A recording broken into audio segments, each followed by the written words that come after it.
Bismillah, Assalamualaikum warahmatullahi wabarakatuh.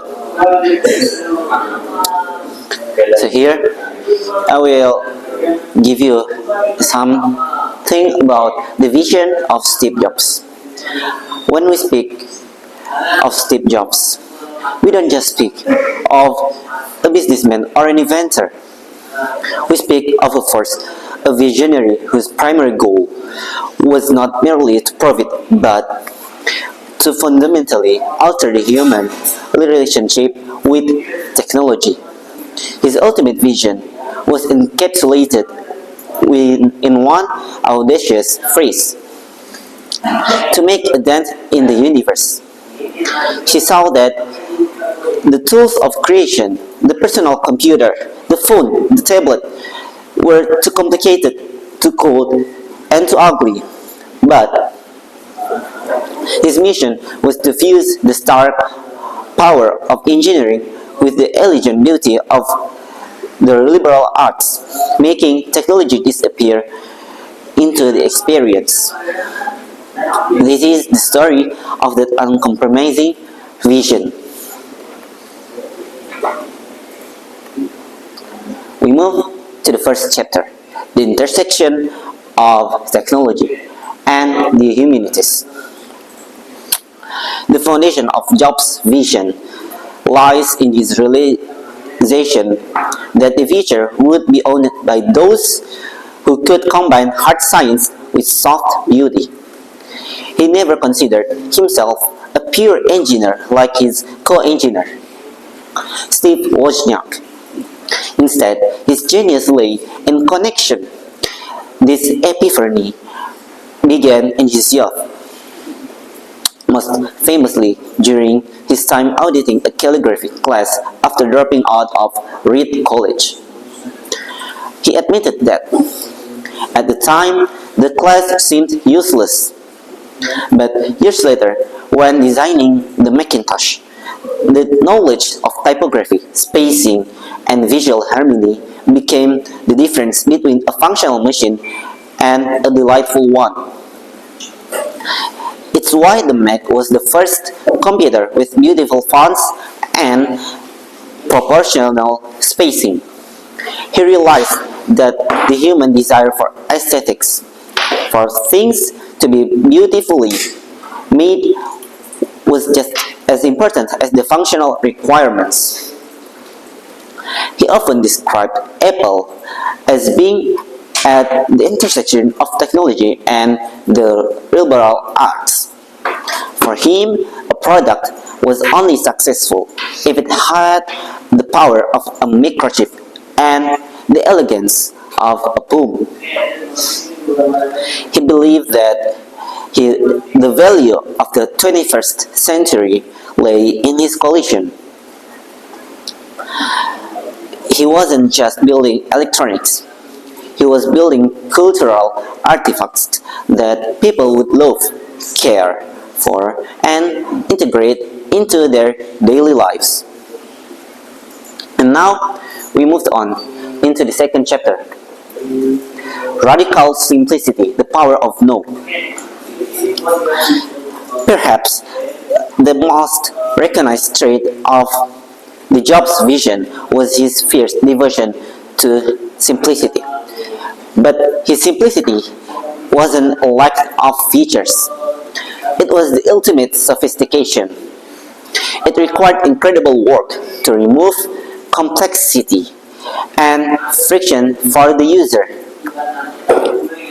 He championed the idea that his design of a product must be intuitive, so simple that a manual is unnecessary. This devotion demanded a rare quality in a leader: the courage to say no. When Jobs returned to Apple in 1997, the company was collapsing under the weight of hundreds of confusing products. He called a meeting, drew the 2x2 grid on a whiteboard, and simplified the entire company's product strategy. Two categories: desktop and portable, and two customer segments: consumer, and pro. Pro means professional. That intense focus saved the company. Jobs stated, I'm as proud of what we don't do as I am of what we do.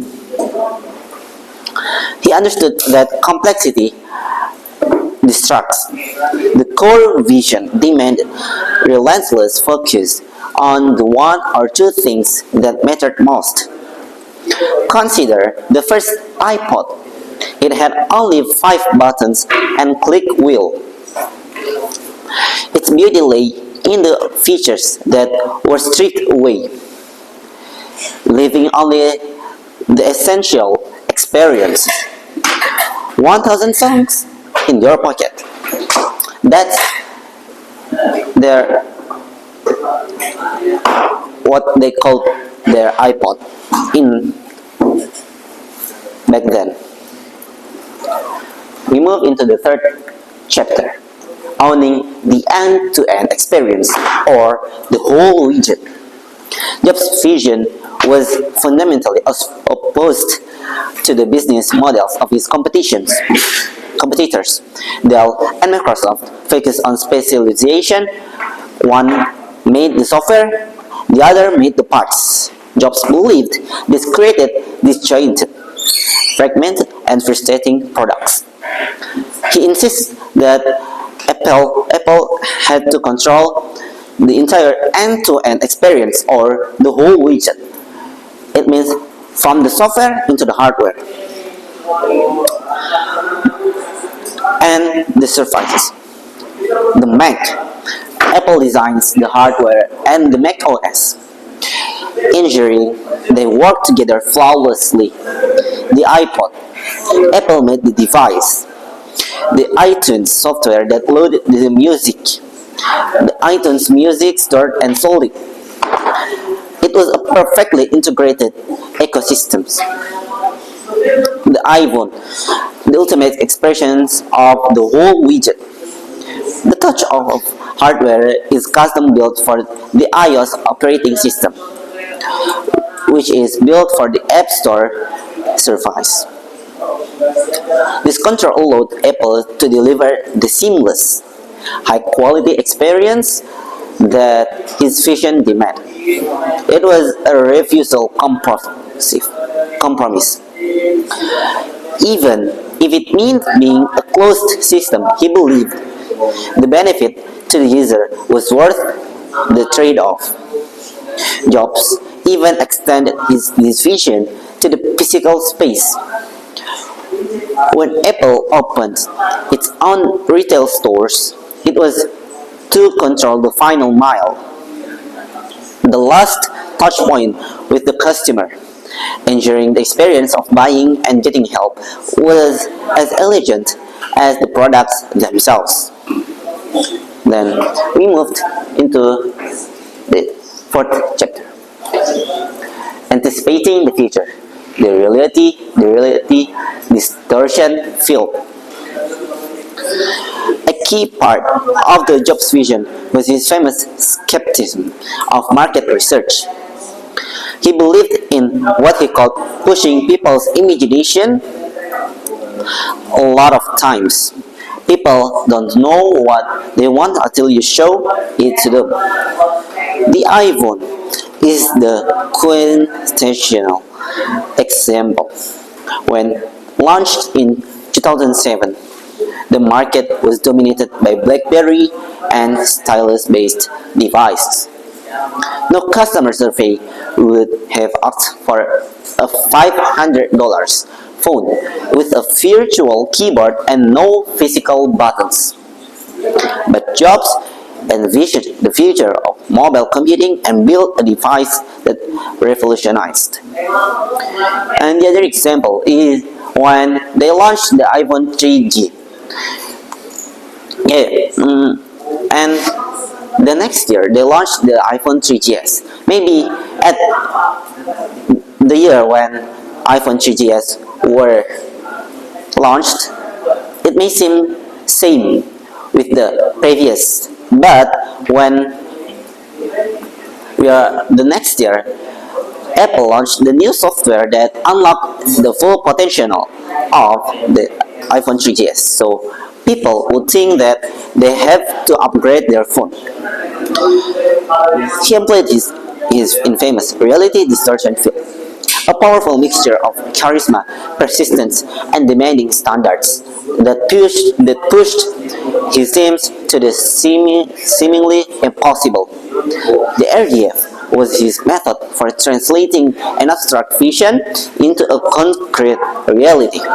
He forced engineers and designers to scrap good work and pursuit of great work, making the internal components of the Mac look beautiful even though no customer would ever see them. He did this because of his adopted father's lesson. A craftsman cares about the quality of the back of the cabinet, even if it faces the wall. And we moved into the final chapter. Conclusion: the enduring legacy. Steve Jobs' vision was not about technology, it was about people. It was a continuous demand for humanity, beauty, and simplicity in the devices where we use every day. He democratized technology, making sophisticated tools accessible to billions. His mantra for living became his message to the world: stay hungry, stay foolish. It was a call to be perpetually unsatisfied with the present and brave enough to challenge the status quo. His dent in the universe is the realization that if you combine passion with craftsmanship and art with engineering, you can create things that only work well but truly make life better. That is the genius and genuine vision of Steve Jobs.